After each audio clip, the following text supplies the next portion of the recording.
The driveway was still damp from the morning drizzle when I pulled in, my windshield wipers dragging across the glass with tired resistance. The house, a two-story red brick colonial with peeling shutters and a patchy lawn, looked the same as it always did. Nothing had changed on the outside, but something about stepping out of my car felt heavier than usual. I balanced a tote bag of groceries on one hip and pressed the front door open with my shoulder. Inside, it smelled like cinnamon and orchids.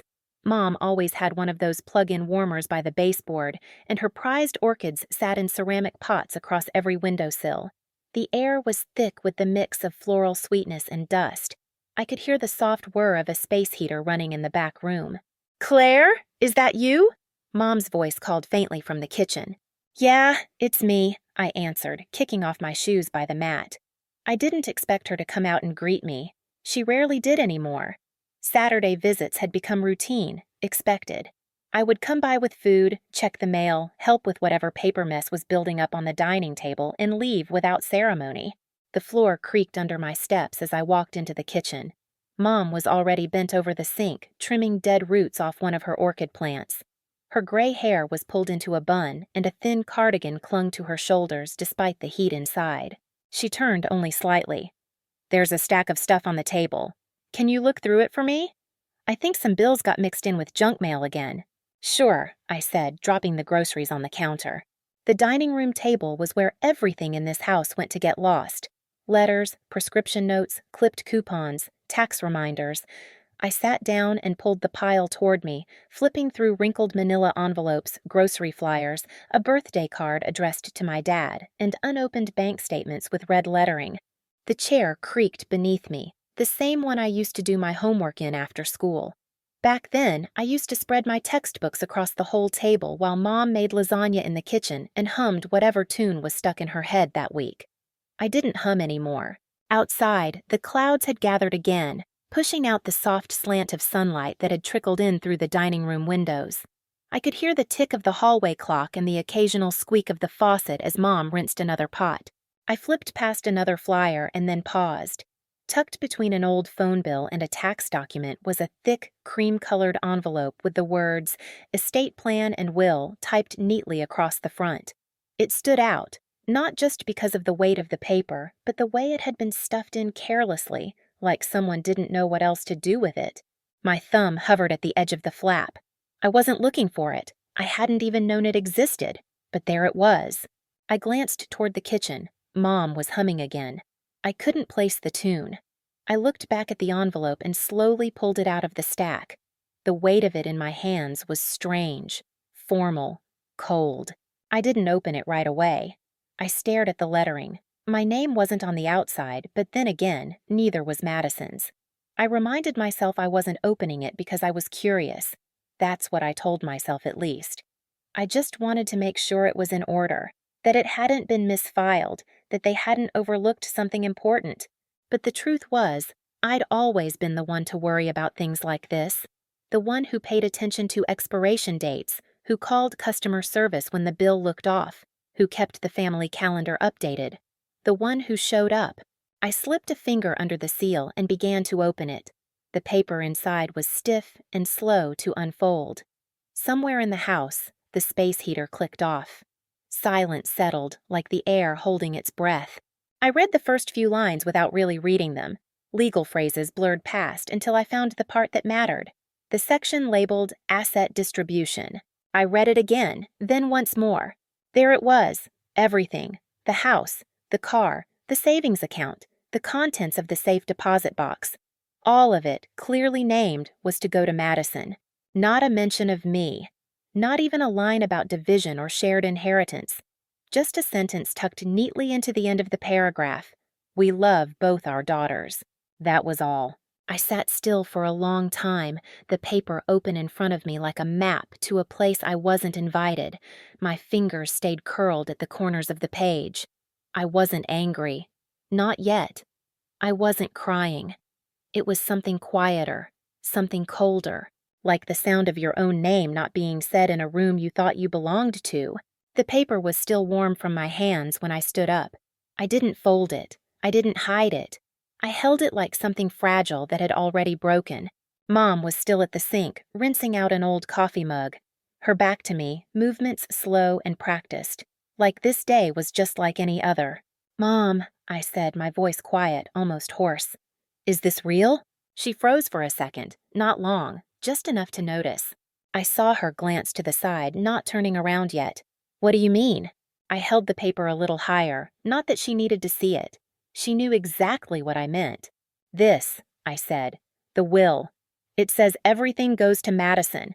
She turned, finally, drying her hands on a dish towel. Her mouth opened, then closed, then opened again. "Oh, that." "That?" I echoed. She walked toward the table but didn't sit down. Instead, she rested her hand on the back of a chair, fingers twitching like they wanted to do something else. "It's not what it looks like," she said. "We just wanted Madison to feel secure." "Secure," the word echoed. I nodded slowly. "So you left her the house, the savings, the car?" "Everything." Mom's eyes darted to the paper in my hand. "Claire, don't overthink this. It's not personal." I laughed once, dry and sharp. "Not personal." The footsteps came before I saw him.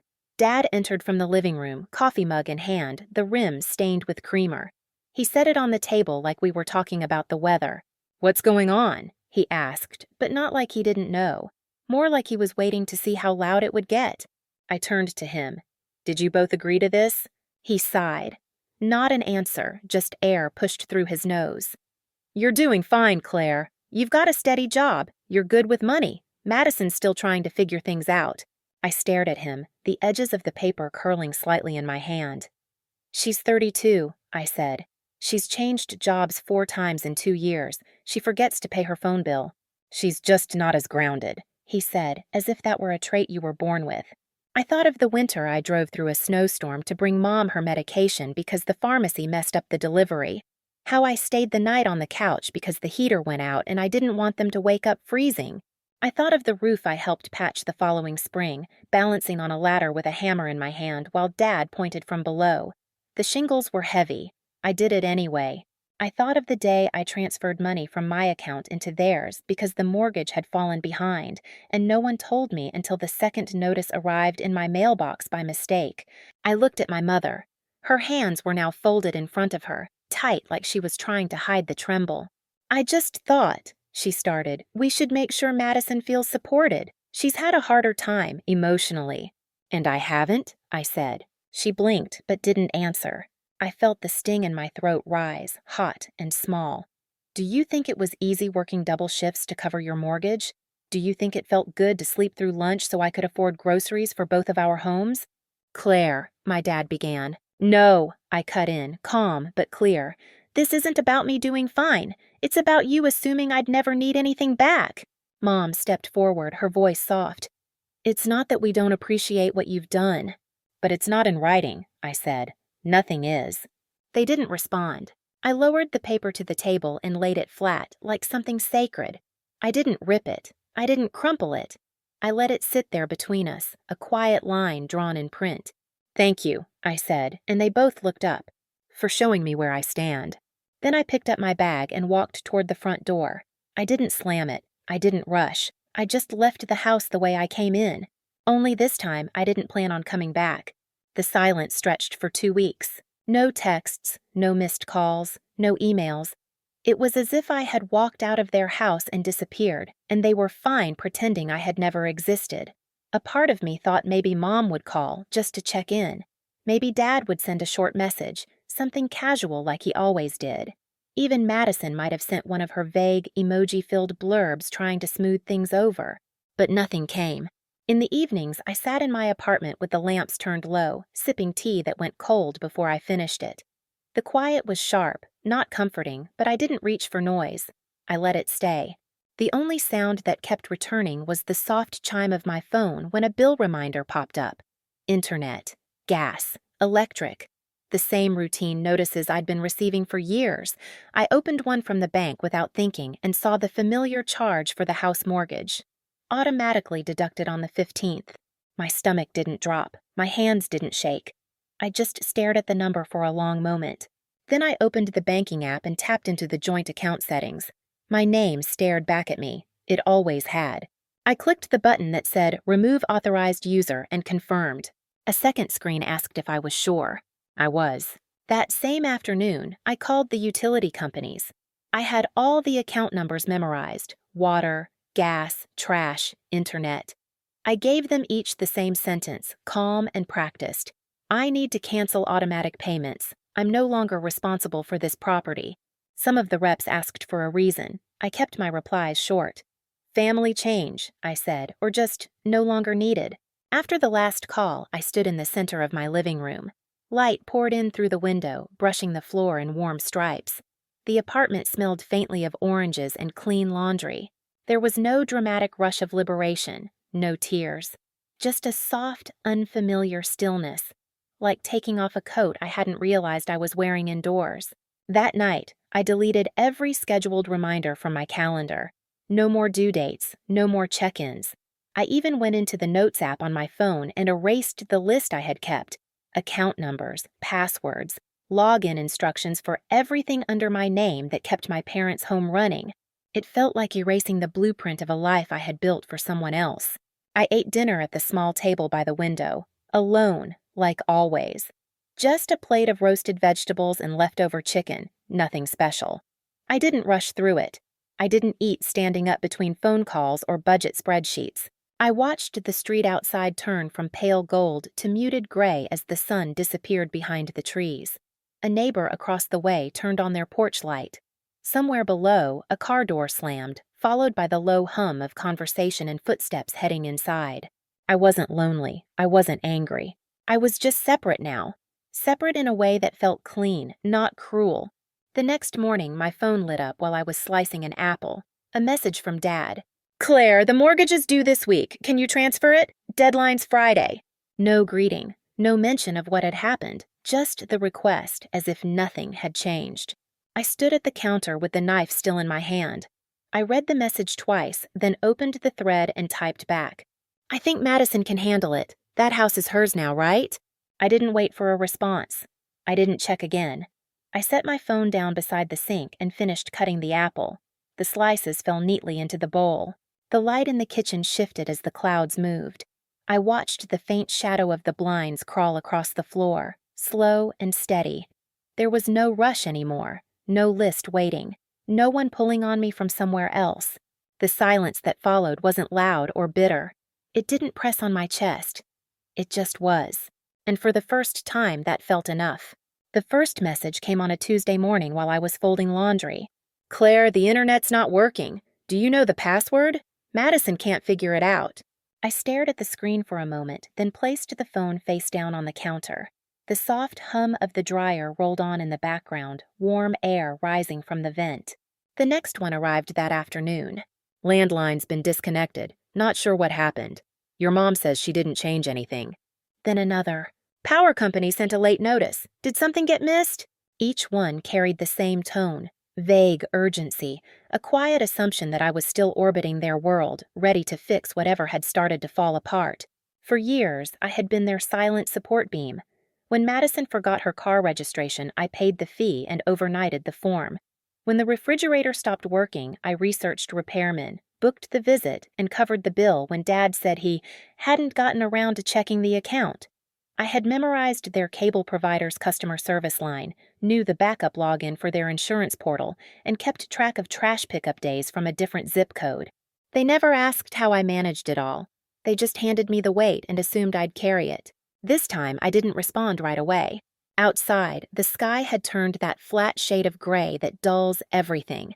The light through the window looked tired. I made tea, let it steep too long, and drank it cold. By Thursday, the messages started shifting. "Madison sent one in the middle of the night. Are you really going to let everything fall apart? I get that you're mad, but this is bigger than a will. This is family." I tapped back one line. Family isn't an excuse to be used. No response came, just silence that felt more revealing than any argument. The next morning, I took out the old notebook I kept tucked inside a drawer by my desk. It was filled with passwords, account numbers, instructions scribbled in my handwriting. I had built it over years of being needed, years of saying yes before I had the chance to wonder if I should say no. I flipped through the pages slowly, then closed it. I didn't rip it up. I didn't burn it. I just slid it back into the drawer and shut it. The lights flickered once that evening, a quick stutter in the apartment before settling again. I didn't move. I stayed curled on the couch with a book in my lap, the quiet hum of the world outside stretching into night. A few years ago, a flicker like that would have meant a call to the power company on their behalf, a follow-up email, a logged reminder on my calendar to make sure everything stayed on track. Now I just let the stillness return. Another message from Madison followed that weekend. "You're being so selfish. Don't be surprised if Mom and Dad don't forgive you." I didn't answer right away. I let her words hang there, unread for hours. When I did reply, it was simple. "You mistake boundaries for betrayal." After that, the silence came back. Not the kind that asks to be broken, the kind that says everything that needs to be said. I spent that night cleaning out old files, bank statements I no longer needed, receipts from repairs I had paid for. All of it went into a box marked recycle. It felt like letting go of something invisible I had been dragging behind me for years. Later, I opened the windows just enough to let the air shift through the room. It was cool outside, breezy, with the scent of wet pavement drifting in. I pulled the blanket over my legs and sat quietly, not waiting for anything. That night, I slept without checking my phone, without setting alarms for someone else's emergencies, without thinking about what might break next and who would expect me to fix it. It was the first time I had slept deeply in years, and when I woke up, the silence in the room didn't feel like absence. It felt like peace. The first thing I bought was a camera. It wasn't expensive, just something secondhand from a small shop downtown with smudged windows and a bell that rang softly when I walked in. The owner showed me how to load the film, how to feel for the tension when it caught. I thanked him and left the store with the camera wrapped in brown paper, like a secret I was finally ready to carry. At home, I cleared the clutter from the small table near the window. It had once been buried in bills, grocery lists, my parents' appointment reminders. Now it held only the camera, a notebook, and a clean white mug with hot tea steaming gently against the morning chill. I signed up for a photography workshop at the art center a few blocks away. Every Thursday evening, I sat in a circle of strangers and learned how to see again. Light, texture, shadow, the quiet language of still things. I started sleeping through the night. No alerts, no calendar buzzes, no last-minute emails asking for help. Just the rhythm of breath and the creak of the old radiator warming the room as the sky outside dimmed into blue and then black. My savings account, once drained and cautious, began to grow. Slowly at first, then steadily. Each deposit felt like a thread pulling me closer to something I hadn't let myself want before, stability that belonged only to me. One afternoon, I came across a post from a local nonprofit looking for volunteers. They helped seniors manage housing debt and avoid foreclosure. I read the message twice, then filled out the application without hesitating. Not because I wanted to go back to fixing, but because this time it came from a different place. A place that wanted to teach, to share, not to rescue. The contrast was subtle at first, but it grew clearer with each passing day. I wasn't scrambling anymore. I wasn't the first number dialed in crisis. I wasn't scanning through line items on a bill while cooking dinner with one hand and texting reminders with the other. Now I moved slower, chose things. My apartment began to feel more like home. I brought in plants that needed sunlight and attention, not survival. A pothos curled gently from the top of a bookshelf. A small cactus sat by the kitchen sink, stubborn and unbothered. I bought fresh bread on Sundays. I took long walks without headphones. I stood in front of windows and watched the light change on the walls, golden at noon, cool and blue by early evening. On the weekends, I cooked for myself.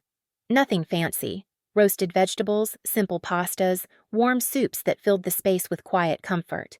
I ate sitting down, with music playing low. Sometimes I lit a candle.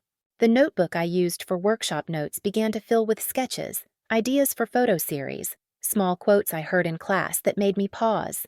One day, I wrote this line and underlined it. "I am more than what I've carried." That line stayed with me. It reminded me of who I had been and who I was beginning to become. One afternoon, after walking home from class, I developed a roll of film I had taken the week before. It was mostly simple things: a leaf against concrete, the curve of a window, a woman laughing while holding a paper bag of groceries. One photo caught me. A frame of my own hand holding a cup of coffee near the window, sunlight falling across the skin in soft patterns. It wasn't extraordinary, but it was still real, unrushed. I pinned it to the wall above my desk. Later that night, I made a bowl of soup, sat at the kitchen table, and looked at the photo again. For the first time in years, I smiled, not because someone else needed me or because I had done the right thing, but because I finally felt like myself, whole, even in the quiet. And in that quiet, I chose to stay. It was a Saturday afternoon, the kind where the sky couldn't decide between sun or rain. I had just come back from the farmer's market, a paper bag of fresh apples and bread resting on the counter when I saw the silver SUV parked at the edge of the lot. I knew that car. I had signed for it years ago when Dad's credit had slipped, co-signed the loan without a second thought. That had been the pattern. They asked. I showed up. Every time. My footsteps slowed as I approached the building entrance. They were already waiting, Mom, Dad, and Madison. Huddled near the doorway like they belonged there, like nothing had fractured between us. Madison stood a little apart, arms crossed, avoiding my eyes. Mom's hands twisted in front of her, wringing an invisible cloth. Dad looked like he was rehearsing something in his head. I stopped a few steps away. I didn't smile. I didn't ask what they were doing there. I just waited. Mom spoke first. "Claire," she said, voice shaky. "We're sorry to show up like this, but things have gotten complicated." Dad stepped forward slightly. "The bank sent a second notice. They're reassessing the property next week. It's more serious than we expected." Madison stared at the ground. I didn't move. "And you need me to fix it." Dad opened his mouth, then closed it. "We made a mistake," he said finally, quieter than I'd ever heard him. We assumed you'd be fine. You always were." I nodded slowly. "And Madison?" "She's trying," Mom said quickly. "She really is." Madison looked up, eyes glassy but not quite apologetic. "I didn't know it would fall apart this fast." Her voice was soft, unsure. "You signed for it," I said. "You accepted it all, without asking if I was okay with any of it." She blinked but didn't answer. I crossed my arms. The motion felt steady, grounding. Mom stepped forward, hands outstretched like she was about to reach for mine. "Can you help? Just until we figure things out." I took one small step back. "No." The silence between us thickened. No one spoke for several long seconds. "I'm not saying no because I can't help," I added. "I'm saying no because if I do, nothing will change." Dad looked away. Madison pressed her lips together. Mom's shoulders sagged. I had been the one who kept the house standing, who stayed up late crunching numbers, who fielded the panicked calls when bills were missed, who stood on the roof patching shingles while they argued about dinner. Now I stood still, not angry, just done. "You didn't listen," I said. "You didn't ask. And now you're here because no one else will help." Madison's voice came, barely above a whisper. "So this is it?" I met her eyes. "This is the consequence of believing someone will always catch you." The wind picked up slightly, rustling the leaves near the sidewalk. The sun was dipping lower now, casting long shadows across the parking lot. "I hope you figure it out," I said. Then I turned, opened the door, and stepped inside. I didn't slam it. I didn't look back. I let it close gently behind me, the click of the latch softer than I expected. From my apartment window, I could see the SUV still idling in the lot. I watched as they slowly returned to the car. No shouting, no dramatics, just quiet motion, doors opening, doors closing. Then the car backed out, turned, and disappeared down the road. I stood there for a while, one hand resting on the window frame. The bag of apples was still on the counter. The apartment smelled like sunlight and cinnamon. No one would call that night, no one would ask again. And I felt nothing but stillness, the kind that stays. I found out through a coworker. We were cleaning up after the Thursday photography class when she pulled me aside, eyes narrowed with concern. "Claire," she said gently, "are you on Facebook?" I hadn't used it in months, maybe longer. I kept my account open for the occasional event invite or birthday reminder, but I never scrolled, never posted. "You might want to take a look," she said. "Your mom. She's been posting things." That evening, I sat on my couch with a bowl of leftover pasta and opened the app. I typed my mother's name into the search bar. Her profile came up instantly. Still the same photo of her holding a coffee mug on the porch, still listing her job at the local church office. The first post stopped me cold. It was a picture of their house, the porch I had repainted, the roof I had repaired, the windows I had paid to reseal one winter. Underneath was a caption. "It's heartbreaking when your own daughter turns her back on you. We never imagined Claire would abandon her family in our time of need. After everything we've done for her, please pray for us." Over 100 likes, dozens of comments, people offering sympathy, writing things like, "Stay strong," or "You raised her better than that." I scrolled further. Dad had posted a few days later, a black and white photo of the house again, this time with a caption that read, "We thought we raised a daughter who loved us, but love disappears fast when money gets in the way." Madison joined in with a vague status update. "Some people preach loyalty until you ask them to actually show up. Sad what money and pride can do." No names, but all pointed, sharp in the way only family knows how to be. I closed the app for a moment and let the silence of my apartment settle around me. The hum of the refrigerator, the faint sound of wind brushing against the window. Then I opened my files. I uploaded a copy of the will, just the page with the asset distribution. I added a screenshot of the bank transfers for the mortgage payments I had made, 3 years' worth. I included the last message I had received from my dad, asking for money again. Then I wrote simply, "My family is sharing a version of the story that leaves a few things out, so here's mine. I paid their mortgage for years. I handled the bills they forgot. I was written out of their will without discussion. I asked for respect. I got silence. This isn't abandonment. This is self-preservation." I hit post. Then I turned off my phone and washed the dishes. By the time I checked again the next morning, the comments had shifted. Old neighbors replied. Friends from school messaged privately. A few simply wrote, "I had no idea." No one argued. No one called me dramatic. They just saw. That afternoon, my mother's original post vanished. My father's account went quiet. Madison changed her profile picture to something vague and symbolic, a flower in black and white. No one reached out. No one apologized. And that somehow felt more honest than anything they could have said. The silence that followed didn't sting. It didn't echo. It rested softly over everything, like snow falling on a field already cleared. Still, undisturbed. And for the first time, I didn't feel like I needed to explain myself to anyone. The community center smelled faintly of acrylic paint and pencil shavings. The linoleum floors were scuffed in the corners, and the windows always let in more light than you'd expect, even on cloudy days. I liked that about the place. It wasn't perfect, but it was open. On Thursday afternoons, I taught a beginner's photography class. Just a small group, 4 teenagers and 1 retired woman who had never touched a camera before. We met in the art room at the back of the building, where folding chairs circled an old projector and a long table held film rolls, notepads, and printouts of exposure charts I had made the week before. The students were curious, patient. Some were shy, others full of questions. I moved through their questions gently, showing how to find the light in an image, how to frame something ordinary in a way that made it feel like a moment worth remembering. One afternoon, after class had ended, I walked through the park behind the center with my camera slung around my shoulder. The trees had just begun to turn, patches of gold and amber cutting through the green.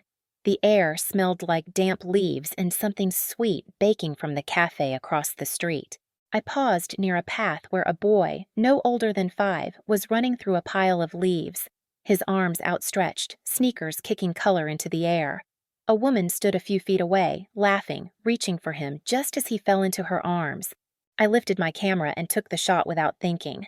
Click. It was only later, back in my apartment, when I developed the photo that I felt the weight of it. The boy, mid-laugh, the mother's hand cupping the back of his head, the way the light pooled across the ground behind them, soft and golden and full. I sat with that image for a long time. It reminded me of my own mother long ago, before the lists, before the obligations stacked so high they buried everything else. I remembered her laughter at a park bench, a sandwich in her hand, pointing out clouds that looked like animals. I must have been 8 or 9. The sun was out. We had nowhere to be. That version of her lived somewhere in the corners of memory, unspoken but not gone. I printed the photo and clipped it to the string I had hung across my bedroom wall. Dozens of small wooden pins held other moments there: sunsets over the river, a neighbor's dog resting under a tree, the silhouette of a street lamp against evening blue. Each photo felt like a piece of myself I was rediscovering, or maybe not rediscovering, just finally allowing. I no longer woke to the sound of urgency, no more bill reminders, no more middle-of-the-night texts filled with guilt disguised as need. Instead, I woke to light spilling across the floorboards, to the smell of coffee, to a schedule I had written for no one but myself. I still answered emails, still bought groceries, still cleaned the apartment. But the difference now was that everything I did came from choice, not obligation. The weight was gone. Sometimes I'd catch myself reaching for it, the way your hand reaches for a bag that's no longer slung over your shoulder. Then I'd stop and remind myself it wasn't mine to carry anymore. After class one day, the retired woman in my group, Linda, lingered behind while the others packed up. "You know," she said, holding up her latest photo, "I never thought I'd learn something new at my age. But this makes me feel like the world's worth looking at again." I smiled. "It always is." She nodded and left, the door clicking shut behind her. I sat at the edge of the desk, the quiet settling around me like a familiar coat. I glanced at the camera in my bag, then at the stack of prints waiting to be sorted. For the first time in a long time, I felt like the story I was telling belonged to me, not written in someone else's handwriting, not shaped by who needed me most, but mine, frame by frame. And I was just getting started. It was a quiet Monday afternoon when Marcus called. We hadn't spoken in months, not since we bumped into each other at the Art Center's fall exhibit. He was a real estate agent now, always on the move, always knowing whose house was going on the market before the signs even went up. "I thought you might want to know," he said, voice cautious. "Your parents' place on Elm is listed. Needs work, according to the file. Roof, electrical, maybe plumbing. It's been sitting for a while. No offers yet." I thanked him and hung up. There was no twist in my stomach, no weight in my chest, just stillness. Later that week, I got a call from Lorraine, their neighbor for over 20 years. Her voice was warm, familiar. "I hope you're well, sweetheart," she said. "I see Madison's back living there. Grocery bags in hand most mornings. She doesn't look too happy." I pictured the porch with the chipped paint, the railing I fixed one summer with borrowed tools and a half-day off work. The house that had always leaned a little but stood because someone kept tightening what no one else noticed. I said, "Thanks for letting me know," and meant it.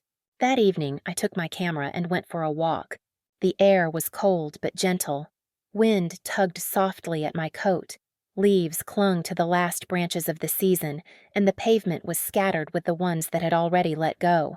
I passed the bakery with its windows fogged from heat, the bookstore with a new display of winter releases, and a row of homes lit quietly from within, curtains drawn, lives unfolding in calm and private ways. I stopped by the lake and stood near the edge, watching the reflection of bare trees ripple in the water. I raised the camera and took a photo. The shutter clicked, crisp and soft at once. Behind me, a child laughed somewhere in the distance. The sound was bright, untangled from anything heavy. The sun dipped low, casting long blue shadows along the path. I didn't think about the house. I didn't wonder what shape it was in now, or whether Madison remembered to pay the bills, or how many things had broken since I left. It wasn't mine anymore. What I felt wasn't satisfaction. It wasn't vindication. It was distance, clean and quiet, the kind you don't apologize for, the kind that comes after choosing peace instead of permission. I kept walking, each step lighter than the last, and I didn't look back. The letter arrived on a Thursday. Blue envelope, slanted handwriting I recognized before I even opened the mailbox. My mother used to write grocery lists in that same style, long loops, slightly shaky, like the pen never quite kept up with her thoughts. I hadn't seen her handwriting in years, not since the birthday cards stopped, replaced by clipped text messages and long stretches of silence. I brought it inside and set it on the kitchen table. I didn't open it right away. I made tea. I stood by the window and watched the street go still. The letter waited, silent and soft at the edges. Later, when the water had cooled and the sun had moved to the other side of the building, I sat down and opened it. "Claire," I'm not sure how to begin this. I've written and rewritten it more times than I want to admit. We haven't spoken in a while, and I know most of that is our fault. I don't know if you'll even read this, but I wanted to try. Things are harder than we thought. Your father isn't as strong as he used to be. Madison is doing her best, but she's overwhelmed. I don't blame you for walking away. I just miss you. I think about the times you brought us dinner when we were sick, the times you stayed up helping us sort through bills. I don't think I ever thanked you properly. I don't know how much time we have left to fix this, but if you're willing to talk, I'm still here. Love, Mom. I read it once, slowly, then again. The words felt careful, not manipulative, not demanding, just soft, tentative, a kind of reaching that didn't expect to be caught. I folded the letter and walked into the small room I used as an office. In the drawer beneath my desk, next to rolls of undeveloped film and old drafts of stories I never finished, I placed the envelope gently, as if laying down something fragile but no longer mine to carry. I didn't feel angry. I didn't feel sad. I just felt still. Healing hadn't come all at once. It wasn't loud. It didn't declare itself in bold gestures. It arrived in pieces. A full night's sleep. A week without a message. A meal eaten without guilt. A photo developed without someone else's weight on my shoulders. That weekend, I drove to Liberty Lake. The trail was nearly empty, the sky brushed with gray. I walked slowly, camera in hand, watching the way the light shifted through the trees, how the water barely moved beneath a skim of wind. Near the edge of the lake, I stopped. A child was crouched by the shore, skipping stones. His mother stood a few feet away, arms folded, smiling. She didn't say anything, just watched as he tried again and again to make the stones dance.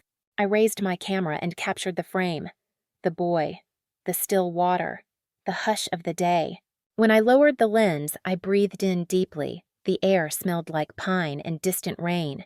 I stood there for a long time, not thinking about what had been lost, not grieving what had changed, just being. I didn't know if there would ever be another letter, another apology, another attempt to rebuild what was never truly balanced. But I knew this. I would not trade the quiet I had found for a place in a house that had never seen me clearly. I turned away from the lake and began to walk back through the trees, my camera swinging gently at my side. I had chosen myself, and I was no longer looking back. The light at Liberty Lake in early winter is soft, the kind that settles on your skin without hurry. The trees stand bare, their reflections silvered and long across the water. The air is crisp but gentle, full of breath and quiet. I walked the path circling the lake, my camera swinging lightly at my side. The ground was scattered with leaves, amber, russet, pale gold, each one resting where it fell. I paused, kneeling down to frame a single leaf, its veins clear and sharp against the damp earth. Click! I stood and kept walking, boots pressing into patches of mud and old grass. Near the shore, the wind sent a ripple through the water, blurring the reflection of clouds and branches above.